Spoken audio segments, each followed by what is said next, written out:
Good morning student. आज हम बात करने जा रहे हैं अकाउंटेंसी के अंदर जो कुछ टर्म्स ऐसी होगी जो इस सब्जेक्ट में आपको बार बार सुनने को मिलेगी, पढ़ने को मिलेगी। उन टर्म्स के बारे में अपन बात करने जा रहे हैं। दरअसल अकाउंटिंग की कुछ इंपॉर्टेंट टर्मिनोलॉजी, कुछ ऐसी शब्दावलियाँ जिनका प्रयोग अकाउंट सब्जेक्ट में होगा, उनके बारे में अपन डिस्कस करते हैं। तो देखो, कुछ टर्म्स मैंने बोर्ड पे लिख रखी है। आप इन टर्म्स को वन बाय वन अपन इसको डिस्कस करेंगे। देखिए एक एक करके क्या क्या टर्म्स है। सबसे पहले आपको टर्म्स देखने को मिल रही है बिजनेस ट्रांजेक्शन। कि बिजनेस ट्रांजेक्शन क्या होता है, पहले अपन इसको आइडेंटिफाई करते हैं। What you mean by the business transaction. Business transaction का मतलब सीधा सा ये होता है कि हर वो ट्रांजेक्शन जिन्हें आप बिजनेस में रिकॉर्ड कर सकते हो, जिनकी अकाउंटिंग हो सकती है, उसको अपन क्या बोलते हैं, बिजनेस ट्रांजेक्शन बोलते हैं। हर वो ट्रांजेक्शन जिसकी अकाउंटिंग पॉसिबल है, जिसे बुक में लिखा जा सकता है, उस ट्रांजेक्शन को अपन क्या बोलेंगे, बिजनेस ट्रांजेक्शन बोलेंगे। जैसे कि इसका मैं एग्जांपल में अगर आपको बताना चाहूँ तो आपने जैसे मान लेते हैं बिजनेस में गुड्स परचेज किया 5,000 रुपये का, तो आप इस ट्रांजेक्शन को रिकॉर्ड कर सकते हो। That is purchase account debit to cash. या आपने इस ट्रांजेक्शन को रिकॉर्ड करने की एंट्री करी, तो इस ट्रांजेक्शन को रिकॉर्ड किया जा सकता है जस्ट बिकॉज ये ट्रांजेक्शन क्या हो गया, ये ट्रांजेक्शन बिजनेस ट्रांजेक्शन हो गया। और दूसरे तरीके से समझते हैं बिजनेस ट्रांजेक्शन को, आपको कैसे पता चलेगा कि साहब ये ट्रांजेक्शन बिजनेस ट्रांजेक्शन है या नहीं है। तो इसमें कुछ बेसिकली दो कंडीशन याद रखना। एक तो जो कॉमन कंडीशन आपको सुनते ही समझ में आ जाएगी, हर वो ट्रांजेक्शन जिसकी मॉनेटरी वैल्यू होती है। हर वो ट्रांजेक्शन जिसकी क्या होती है, मॉनेटरी वैल्यू होती है, जिसका कुछ न कुछ वैल्यूशन होता है, हर वो ट्रांजेक्शन क्या है, बिजनेस ट्रांजेक्शन है। जैसे कि मैं ये कहूँ कि भाई मैंने 3,000 का माल बेचा, तो मेरे को ये पता है कि जो माल मैंने बेचा है वो बिजनेस का गुड्स था, मैंने बेचने के लिए खरीदा था, और उसका वैल्यूशन कितना है, 3,000 रुपये। तो इस ट्रांजेक्शन को मैं रिकॉर्ड कर सकता हूँ। लाइक दैट मैं दूसरा एग्जांपल दूँ, जैसे मैं सिर्फ यही कहूँ कि साहब मैंने गुड्स बेचा। अब कितने का बेचा ये आइडेंटिफिकेशन अगर नहीं लग पा रही है तो दैट वाइज ट्रांजेक्शन को अपन रिकॉर्ड नहीं कर पाएंगे।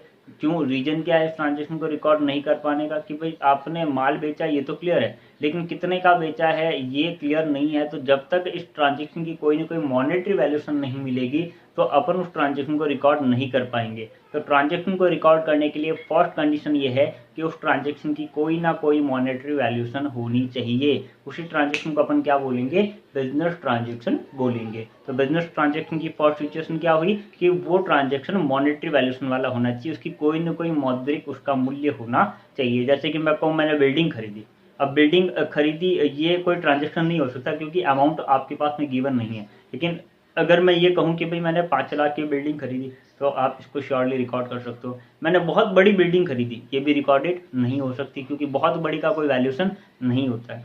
तो ऐसे ट्रांजेक्शन जिनका कोई वैल्यूशन नहीं है वो बिजनेस ट्रांजेक्शन नहीं होंगे ना। तो वो ट्रांजेक्शन जिनका वैल्यूशन है, जिनको मॉनेटरी वैल्यू में कन्वर्ट किया जा सकता है, that is called business transaction. उसको आप रिकॉर्ड करोगे और उन्हीं को अपन क्या बोलते हैं, बिजनेस ट्रांजेक्शन। एक वर्ड आ रहा है आपके पास में, asset. What you mean by the asset. Asset क्या होता है बिजनेस की टर्म्स में, अकाउंट की टर्म्स में एसेट किसे कहा जाता है। तो देखो एसेट का बेसिक मीनिंग मैं आपको बताता हूँ। हर वो चीज जिस पे बिजनेस का राइट है वो बिजनेस की क्या है, एसेट। हर वो चीज जिस पे बिजनेस का क्या है, राइट है, वो बिजनेस की क्या है, एसेट है।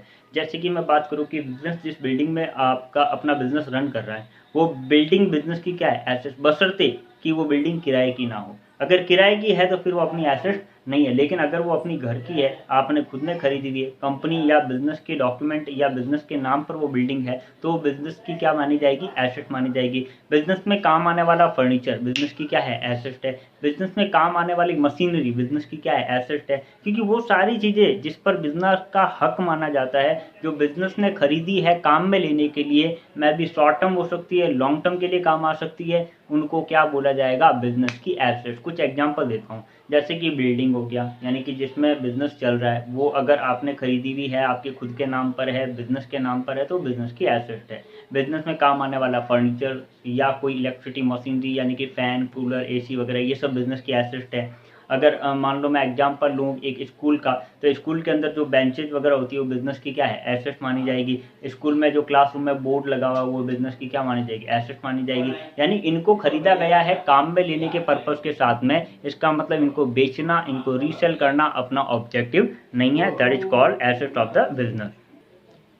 तो हर वो चीज जिसको बिजनेस में काम में लिया जाता है उसे अपन क्या करते हैं, बिजनेस की एसेट बोलते हैं। जिस पर बिजनेस का राइट है, जो बिजनेस में यूज में आ रही है, जिसे बेचना आपका प्रॉपर ऑब्जेक्टिव नहीं है। हाँ, खराब हो जाएगी जिस दिन, बहुत साल काम में ले ली, खराब हो गई, अब आप बेचने जा रहे हो, स्क्रैप हो गई एकदम से, तो वो बेच सकते हो, बेचना मना नहीं है, लेकिन रूटीन में उसको बेचा नहीं जाता है। उसको क्या बोलते हैं? बिजनेस की एसेट्स बोलते हैं। कुछ शॉर्ट टर्म एसेट्स के नाम बताता हूँ। जैसे कि बिजनेस के गले में जो रुपए पड़े हैं वो बिजनेस की एसेट है। बिजनेस का जो बैंक बैलेंस है वो बिजनेस की क्या है? एसेट है। बिजनेस के गोडाउन में जो गुड्स पड़ा है जिसको अभी तक आपने बेचा नहीं है ना, नेक्स्ट डे को वो आप उसको बेचोगे, तो वो बिजनेस की क्या है? एसेट है। तो हर वो चीज़ जिस पे बिजनेस का राइट है, जिसको बिजनेस काम में ले रहा है, जिसका बिजनेस किया जा रहा है, वो सब चीज़ें क्या है? बिजनेस की एसेट मानी जाएगी। तो बिजनेस की एसेट का पॉइंट आपके क्लियर हो गया है। चलिए, एसेट के कुछ सेपरेशन भी आपको दे रखे हैं कि एसेट दो टाइप की होती है। First is the non current asset and second is the current asset. Business की एसेट्स कितने टाइप की होती है? दो टाइप की। First is the non current asset and second is the current asset. What you mean by the non current asset? Non current asset क्या होती है? तो ऐसी एसेट्स जिसका यूज लॉन्ग टर्म के लिए मिले उनको क्या बोलते हैं? Non current asset. और ऐसी एसेट जिनका यूज शॉर्ट टर्म के लिए मिले वो कैसी होगी? Current asset. नाम से देखो पता चल रहा है, करंट करंट मतलब इस पर्टिकुलर 12 महीने के लिए, तो वो तो है आपकी शॉर्ट टर्म एसेट। और नॉन करंट मतलब जो बहुत समय तक काम आएगी, बहुत टाइम पीरियड तक काम आएगी, उनको बोलते हैं नॉन करंट एसेट। जैसे कि एग्जांपल लो, अभी मैंने कहा था भाई बिल्डिंग है वो एसेट है। अगर उसमें पूछूं कैसी एसेट है, नॉन करंट है या करंट है, तो आपको अगर सर बिल्डिंग तो बहुत साल तक काम आएगी, तो इसका मतलब बिल्डिंग कैसी एसेट है? नॉन करंट एसेट है। फर्नीचर जो आपने अवेलेबल कर रखा है अपने बिजनेस के अंदर, प्रीमिसेस के अंदर, तो वो बिजनेस के अंदर जो फर्नीचर अवेलेबल है वो फर्नीचर भी कैसी एसेट है? Non current. ऐसा तो नहीं एक साल खत्म होते ही फर्नीचर पूरा खराब हो जाएगा, खराब होने वाला नहीं है, फर्नीचर भी लॉन्ग टर्म तक काम आएगा। कुछ मशीनरीज आपने काम में ले रखी है, फैन, कूलर, एसी वगैरह, ये भी लॉन्ग टर्म तक काम आता है। यानी वो चीज़ें जो मोर देन 12 मंथ यानी 12 महीने से ज़्यादा तक बिजनेस में काम आ रही है, उनको यूज में लिया जा रहा है, उसका बेनिफिट लिया जा रहा है, that is all are non current asset. उनको अपन क्या बोलेंगे? और नॉन करंट एसेट बोलेंगे, क्योंकि वो लॉन्ग टर्म यूजेबल है। और वो सारी एसेट जो शॉर्ट टर्म के लिए काम आ रही है उनको क्या बोलेंगे? Current asset. एक और पॉइंट बताता हूँ नॉन करंट करंट को आइडेंटिफाई करने का।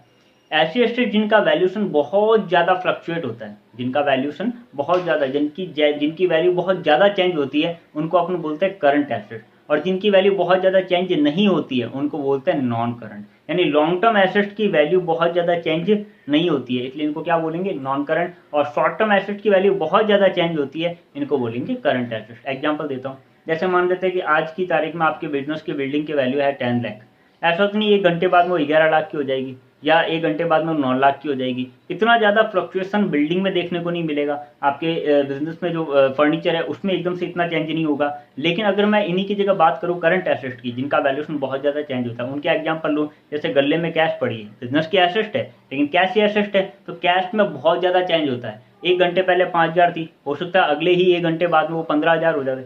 हो सकता है, पॉसिबल है, किसी कस्टमर ने आपको पैसे दे दिए, या आपने किसी सप्लायर को पेमेंट कर दिया, हो सकता है 5,000 के 0 रुपये हो जाए। तो कुछ भी पॉसिबिलिटी यहाँ पर अवेलेबल हो सकती है। इसलिए अपन कहते हैं कि करंट एसेट्स की वैल्यू बहुत ज़्यादा चेंज होती है, लेकिन नॉन करंट एसेट की वैल्यू बहुत ज़्यादा चेंज नहीं होती है। तो जिनकी वैल्यू बहुत ज़्यादा चेंज हो उसे अपन बोलेंगे करंट एसेट, जिनकी वैल्यू बहुत ज़्यादा चेंज ना हो उन्हें अपन बोलेंगे नॉन करंट एसेट। क्लियर हो गया एसेट नॉन करंट एसेट का पॉइंट?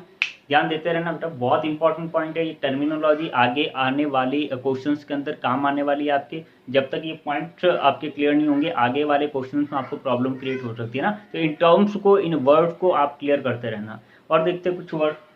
आपको एक वर्ड देखा लाइबिलिटी।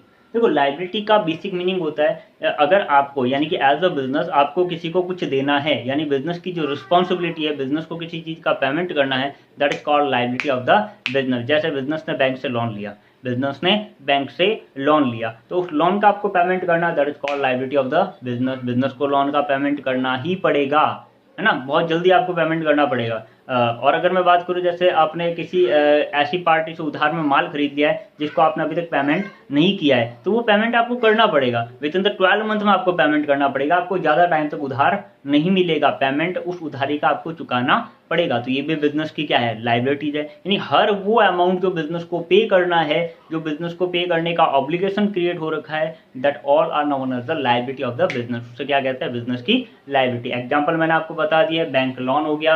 अगर एम्प्लॉय की सैलरी ड्यू हो रखी है, सैलरी आपने नहीं दी है, तो वो क्या होगी? लाइबिलिटी होगी। सप्लायर से आपने माल ले रखा है, माल का पेमेंट आपने अभी तक नहीं किया है, वो आपकी लाइबिलिटी होगी। बैंक लोन अभी ये बताए रखा मैंने, वो भी आपकी क्या है? लाइबिलिटी। अगर बैंक लोन लिया है तो रीपेमेंट करना पड़ेगा। तो ये सब बिजनेस की लायबिलिटी का पार्ट है। तो ये सब बिजनेस की लायबिलिटी अपन कहते हैं। लायबिलिटी भी बेसिकली उसी तरह से एसेट्स की तरह दो टाइप की होगी, एक तो नॉन करंट लायबिलिटी, एक करंट लायबिलिटी, और लगभग वैसे ही सिमिलर डेफिनेशन है। जिस तरह से non current asset long term को रिप्रेजेंट करती थी, उसी तरह से non current liability long term को रिप्रेजेंट करेगी। यानी ऐसी लायबिलिटी जिसका पेमेंट आने वाले कई सालों तक करना है, that liability is known as a non current liability. उसको अपन क्या बोलते हैं? नॉन करंट लायबिलिटी बोलते हैं। और वो लायबिलिटी जिसका पेमेंट आपको विद इन द 12 मंथ करना है, इन्हीं 12 महीनों में करना है, उस लायबिलिटी को अपन बोलते हैं करंट लायबिलिटी। जैसे कि मैं ये कहूँ कि भाई मैंने बैंक से 20 लाख का लोन लिया, तो नेक्स्ट सी बात है वो 20 लाख में विद इन द 12 मंथ नहीं दे सकता, तो ये कैसी लायबिलिटी है? Non current. लेकिन अगर मान लेते हैं मैंने सप्लायर से उधार में माल खरीदा,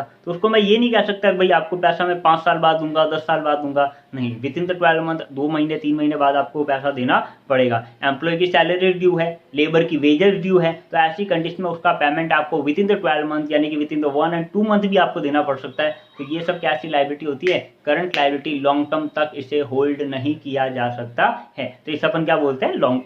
शॉर्ट टर्म यानी कि करंट लायबिलिटी कहते हैं। और ऐसी लायबिलिटी जिनको लॉन्ग टर्म तक होल्ड किया जा सकता है, जैसे कि बड़ा बैंक लोन अमाउंट हो गया, तो वो कैसी लायबिलिटी होगी? नॉन करंट लायबिलिटी होगी। तो ये टर्म्स अपन ने क्लियर करी। ये सब टर्म्स आगे 12th तक आपके काम आने वाली है। हालांकि धीरे धीरे जैसे अपन क्वेश्चन करेंगे तो इन टर्म्स को प्रैक्टिकली अपन भी क्लियर करते रहेंगे, बट अभी एक बार के लिए आपको इन टर्म्स को सुनना है, ओरली समझना है, और समझ करके इनको बुक्स में आपकी इन सब की लैंग्वेज दे रखी है, आपको इनके इजी कोई नोट भी क्रिएट करना है ना, तो ये चीज़ थोड़ा सा आप ध्यान रखना। चलिए बात करते हैं इसके अलावा। एक टर्म्स आपको दे रखी है कैपिटल। कौन सी टर्म दे रखी है? Capital. What you mean by the capital? Capital क्या होती है? Very very important term. तो देखो कैपिटल को समझना। कैपिटल का मतलब होता है बिजनेसमैन बिजनेस के स्टार्टिंग के टाइम पे जो कुछ भी बिजनेस में लाए, बिजनेसमैन बिजनेस के स्टार्टिंग के टाइम पे जो कुछ भी बिजनेस में लाए, उसे अपन क्या बोलते हैं? कैपिटल बोलते हैं। क्या बोलेंगे? कैपिटल बोलेंगे। ऑल द थिंग और any other cash, any other commodity which is invested by the businessman in the business at the time of incorporation और starting of a business is known as the capital. उसे अपन क्या बोलेंगे? Capital बोलेंगे। हर वो amount, हर वो thing, हर वो commodity, हर वो वस्तु जो बिजनेस का मालिक बिजनेस में स्टार्टिंग के टाइम पे लेके आता है, उसे क्या बोलते हैं? बिजनेस। यानी बिजनेस आपने स्टार्ट किया, आपने कुछ रुपए लगाए, कुछ आपने बिल्डिंग में इन्वेस्टमेंट किया, कुछ आपने फर्नीचर खरीदा, कुछ आपने गुड्स खरीदा, ये सब कुछ जो स्टार्टिंग के टाइम पर लाया जा रहा है, बिजनेसमैन इसे लेके आ रहा है, बिजनेस में इन्वेस्ट किया जा रहा है, उसे अपन क्या बोलते हैं? कैपिटल बोलते हैं। क्या बोलेंगे? कैपिटल बोलेंगे। तो कैपिटल बहुत आसान चीज़ है, हिंदी में इसको बोलते हैं पूंजी। कैपिटल को हिंदी में क्या बोलेंगे? पूंजी अपन इसको बोलेंगे हिंदी के अंदर। चलिए एक टर्म्स आपको और दे रखिए, ड्राइंग। ड्राइंग का मतलब क्या होता है? अगर बिजनेस का ओनर कोई चीज लेके आ रहा है, तो अपन ने रिप्रेजेंट किया कैपिटल के नाम से। किस नाम से रिप्रेजेंट किया? कैपिटल के नाम से। वहीं अगर इसका रिवर्स यानी कि बिजनेसमैन बिजनेस में से अपने पर्सनल पर्पस के लिए, बिजनेस के ऑब्जेक्ट के लिए नहीं, अपने पर्सनल पर्पस के लिए कोई चीज निकाल लेता है, तो इस प्रोसेस को या उस निकालने के प्रोसेस को अपन क्या बोलते हैं? उस निकाल के ट्रांजेक्शन को अपन बोलते हैं ड्राइंग। क्या बोलेंगे? ड्राइंग। ड्राइंग को हिंदी में बोलते हैं आहरण। ड्राइंग को हिंदी में क्या बोलते हैं? आहरण। यानी कोई चीज निकाल लेना, विड्रॉ कर लेना। जैसे कि मान लेते हैं मेरा बिजनेस है, मेरे बिजनेस के गले में 5,000 रुपए पड़े, मैंने उसमें से 500 रुपए निकाले और 500 रुपए निकाल करके मैं घर लेके चला गया, और घर में कोई सामान लेके आ रहा हूँ, तो मैं उस बिजनेस के पैसे से बिजनेस में कुछ ना ला करके अगर अपने पर्सनल पर्पज के लिए उसको फुलफिल कर रहा हूँ, उसे काम में ले रहा हूँ, उसको एक्सपेंडिचर कर रहा हूँ, that is known as a drawing. इसका मतलब मैंने 500 रुपए की क्या कर ली? ड्राइंग। मैं बिजनेस में बैठा था साहब, ऑफिस के अंदर फैन लगा हुआ था, ऊपर में फैन में हवा खा रहा, फैन पसंद आ गया, मैंने फैन को खोला और घर लेके गया, अपने घर पे लगा लिया। यानी मैंने उस फैन की, उस एसेट की, फैन मेरी क्या एसेट, उस एसेट की मैंने क्या कर ली? ड्राइंग। तो ये भी बिजनेस में क्या मानी जाएगी? ड्राइंग। आप गोडाउन में गए, बिजनेस का माल पड़ा था जिसे बेचने के लिए रखा गया था, उस माल को उठाया आपने और अपने घर लेके उसको काम में ले लिया, अपने घर ले जाके, तो ये भी आपने क्या करी है? ड्राइंग। तो ड्राइंग जरूरी नहीं है सिर्फ कैश की हो, ड्राइंग कैश की भी की जा सकती है, ड्राइंग किसी एसेट की भी की जा सकती है, ड्राइंग स्टॉक में अवेलेबल जो गुड्स होता है उसकी भी की जा सकती है। तो ये कुछ ड्राइंग की प्रॉपर डेफिनेशन अपन ने कवर करी है कि बिजनेस का ओनर बिजनेस के अंदर से अपने पर्सनल पर्पस के लिए कुछ भी निकाले, अपने पर्सनल पर्पस के लिए कुछ भी निकाले, उसे अपन क्या बोलते हैं?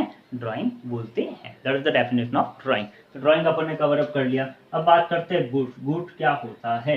देखिए एसेट्स को अपन ने क्लियर किया था कि हर वो कमोडिटी, हर वो चीज जिस पे बिजनेस का राइट है, जिसे खरीदा गया है काम में लेने के लिए, उसे अपन क्या बोलते हैं? एसेट। जैसे बिल्डिंग, खरीदा काम में लेने के लिए, फर्नीचर खरीदा काम में लेने के लिए, मशीन थी खरीदी काम में लेने के लिए। तो ये सब जैसे व्हीकल्स, आपने कोई कार खरीदी, कोई आपने बस खरीदी, ये सब बिजनेस पे काम में लेने के लिए खरीद रहे हो, बेचना आपका ऑब्जेक्ट नहीं है। लेकिन वो कमोडिटी जिसको खरीदा गया है बेचने के ऑब्जेक्ट के साथ में, वो आपका क्या होगा, गुड। जैसे कि किराने की दुकान में जितना भी सामान पड़ा है अंदर बेचने के ऑब्जेक्ट के साथ में, वो सब उस दुकानदार का क्या माना जाएगा, माल। आप कपड़े की दुकान में एंटर करते हो, वहां पर जितना भी फर्नीचर पड़ा वो सब उसकी एसेट है, गले में कैश पड़ी वो उसकी एसेट है, ऊपर फैन चल रहा है वो उसकी एसेट है, एसी लगी हुई एसेट है। लेकिन अंदर जो जितना भी कपड़ा भरा पड़ा है ना, वो सारा का सारा कपड़ा उसका क्या है, गुड्स है, क्योंकि वो उसने बेचने के लिए खरीदा है। और बेच करके वो क्या कमाना चाहेगा, प्रॉफिट कमाना चाहेगा। क्या कमाना चाहेगा, प्रॉफिट। तो हर वो चीज जिसको आपने खरीदा है बेचने के पर्पज से, उस चीज को अपन किस नाम से आइडेंटिफाई करेंगे, गुड्स के नाम से आइडेंटिफाई करेंगे। हिंदी में गुड्स को अपन बोलते हैं माल।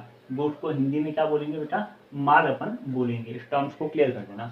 अब ध्यान देना, इसी गुड्स वर्ड को लेकर के यानी कि माल को लेकर के आपने कुछ 5 अकाउंट क्लियर किए हैं, और ये पांचों ही अकाउंट किसको रिप्रेजेंट करेंगे, गुड्स को रिप्रेजेंट करेंगे। ये पांचों ही अकाउंट किसको रिप्रेजेंट करेंगे, गुड्स को रिप्रेजेंट करेंगे, गुड्स को इंडिकेट करेंगे। कैसे, अगर मैं वर्ड यूज करता हूँ कहीं पे भी आपको अकाउंटिंग में वर्ड दिख जाए परचेज, क्या वर्ड दिख जाए, परचेज, इसका मतलब गुड्स खरीदा जा रहा है। परचेज का मतलब क्या होता है, गुड्स खरीदा जा रहा है। गुड्स जब खरीदते हैं ना तो अपन परचेज वर्ड यूज करते हैं। दैट मीन्स कि जब मैं एसेट खरीदूंगा तो एसेट खरीदने पर परचेज वर्ड यूज नहीं करना है, एसेट खरीदने पर एसेट का खुद का नाम यूज करना है। ये कैसे होगा क्लियर करेंगे अपन आगे, लेकिन ध्यान ये रखना, परचेज सिर्फ और सिर्फ किसको इंडिकेट करेगा, गुड्स को इंडिकेट करेगा कि गुड्स खरीदा गया है। सेल्स वर्ड इंडिकेट करेगा गुड्स बेचा गया है। परचेज से गुड्स आया और सेल्स से इंडिकेशन हो रहा है गुड्स बिजनेस से गया, क्योंकि आपने गुड्स को क्या कर दिया है, बेच दिया है। अगर मैं बात करूं परचेज रिटर्न की, परचेज रिटर्न का मतलब खरीदा हुआ गुड्स शायद आपको पसंद नहीं आया, इसलिए आपने उस गुड्स को क्या कर दिया, रिटर्न कर दिया, आपने लौटा दिया। That is called purchase return. उसको क्या बोलते हैं, परचेज रिटर्न बोलेंगे, यानी खरीदा हुआ गुड्स वापस लौटाना, परचेज रिटर्न आप कहोगे उसे। और बेचा हुआ गुड्स जब वापस आ जाता, नहीं आपने गुड्स बेचा, दैट इज सेल्स, और बेचा हुआ गुड्स सामने वाले कस्टमर को पसंद नहीं आया, उसने वापस लौटा दिया, that is called sales return. उसे अपन क्या बोलेंगे, सेल्स रिटर्न। तो ये भी गुड्स को इंडिकेट करता है। परचेज से गुड्स आया, सेल्स से गुड्स गया। परचेज रिटर्न से गुड्स जा रहा है, खरीदा हुआ पसंद ही नहीं आया इसलिए लौटा दिया। और सेल्स रिटर्न मतलब बेचा हुआ सामने वाले को पसंद नहीं आया, उसने वापस लौटा दिया। और एक टर्म्स आती है स्टॉक। स्टॉक मतलब वो गुड्स जो आज की तारीख तक आपके पास में अवेलेबल है, सेल के लिए खरीदा था लेकिन अभी तक सेल हुआ नहीं है, that is known as a stock. उसे अपन क्या बोलेंगे, स्टॉक। और स्टॉक होता है वो गुड्स जो 31 मार्च को, यानी कि eight the time of year ended, 31 मार्च को जो गुड्स आपके स्टॉक में, आपके गोडाउन में अवेलेबल है, उस गोडाउन में अवेलेबल 31 मार्च के गुड्स को आप क्या बोलोगे, स्टॉक बोलोगे। क्या बोलोगे, स्टॉक बोलोगे, क्योंकि वो अगले साल के लिए बिकने के लिए अवेलेबल है। चलिए ये कुछ टर्म्स हो गई अपने गुड्स के रिगार्डिंग। नेक्स्ट जो टर्म्स है आपको दिखाई दे रही होगी, इन टर्म्स को भी अपन अपनी नेक्स्ट क्लास में क्लियर करने की कोशिश करेंगे, ताकि अपना वीडियो जो है वो ज़्यादा लंबा ना हो। एक बार इन टर्म्स को वापस आप रिवाइज करना, बुक्स में जो लैंग्वेज दे रही है उस लैंग्वेज को आप पढ़ने की कोशिश करना। इन्हीं टर्म्स को आप पढ़ना, जो नई टर्म्स है उसको आप रीड मत करना, इन्हीं टर्म्स को एक बार रिवाइज करने की कोशिश करना। Thank you all of you.